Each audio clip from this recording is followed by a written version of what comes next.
Hey guys, it's me, EODGamer here. This is going to be two videos in one, basically how to handle hard Hilla. If you are a bishop, what should you do? What's the best practices? I'm going to be explaining as I run along instead of it just being like a solo bishop showcase. As you guys requested, you want to see more bishop solo showcases. So I'm going to put it two in one. I prefer education rather than like flexing because honestly, MapleStory, if you have gear, you have practice, anyone can clear a lot of stuff.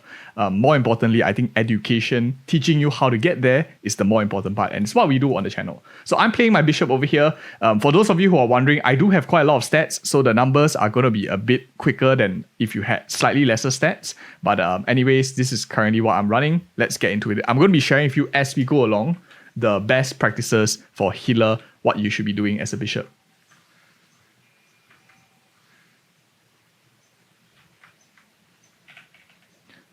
So for first few parts, just clear it off, keep the buffs on. And most importantly, the first tip that I have, even when you're going in, it starts from even before you enter the boss fight.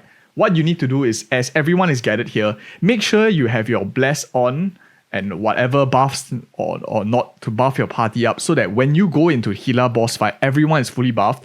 And please do not use your Holy Magic Shell the moment the battle starts. So you will notice my rotations and I'll explain it as well. What I want to do is I want to activate Triumph Feather, I want to activate Bahamut, and I'm preparing to defense break the enemy with my skill Angelic Wrath over here because you can see over here, it reduces the enemy's defense by 44% for 60 seconds. So I just want to make sure that the cooldown of this one is like more or less in sync. How I tend to remember the 60 seconds is usually when my Triumph Feather goes off cooldown means that my defense shred is also gone. So I will reapply it. That's a very quick way that you can think, especially if you cast both of them around the same time. Plus minus like 5 seconds here and there, you get a bit of inefficiency. So that is something important. For healers specifically, do not use your Holy Magic Shell. Make sure everyone has Heaven's Door like on before you even enter the boss fight. But let me just show you what you will be doing in here. So I'll on my Infinity here, my burst, and I'll go in, defense shred the enemy, and then just keep hitting her.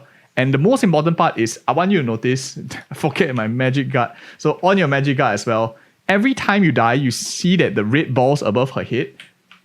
Okay, wait, before that, in this phase, you want to activate Magic Shell. So the moment you see I saw she goes into vampiric mode, you want to open the Magic Shell so that she doesn't sap life. Because how her sapping mechanics work is she saps the life of the monsters the longer they are on field. So if they are not on field, or you have managed to prevent yourself getting damaged, then in that case, she won't be able to sap life.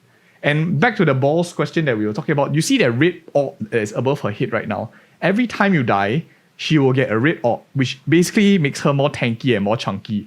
And you can see I forgot to clear this one, so she was like sapping some life from that monster over there. So as a bishop here, sometimes the damage reflect is a bit hard to see. I always like to put the fountain over here. You can set down Fountain of Vengeance when you're in the other mode.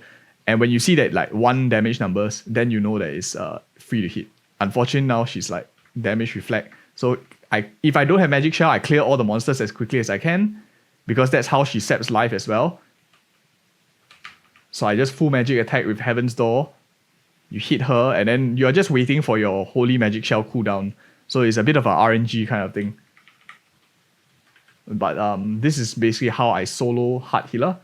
It's just more or less a mechanics check. Once you understand mechanics, she's actually quite simple and probably one of the easiest bosses. The only hard part is because when you are playing with a party, coordination tends to be very, very bad. So find the pentacle, slightly too slow, but I think my door saved me. So the door is really important here, not because it gives you extra life. Honestly, 15 lives is quite a lot. The door is important is because she doesn't still get orbs above her head when you accidentally die. So the door helps kind of like keep her defenses at bay, allowing you to solo. So again, Holy Magic Shell, full map attack. I try to clear with my Genesis as much as I can. Pick up any stray mobs lying around. You can see she doesn't full heal at all because she can't damage you, she can't kill the mobs.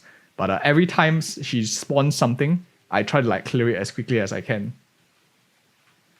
And I'll try to avoid like getting damaged as much as you can as well. So I'll just keep up my rest shred, quickly clear off the monsters because you can see she healed quite a bit just from the monsters being on field. And don't be fooled. Even though it's like the last 20%, she can easily like full heal. Especially if she's in vampiric mode in this phase. Yeah, this is really, really annoying. Because the monsters here are a lot more chunky. So you want to like clear them. And sometimes she really does enter vampiric in this mode. So she full heals everything. Which is quite annoying. So turn my infinity on. You have to clear every single one.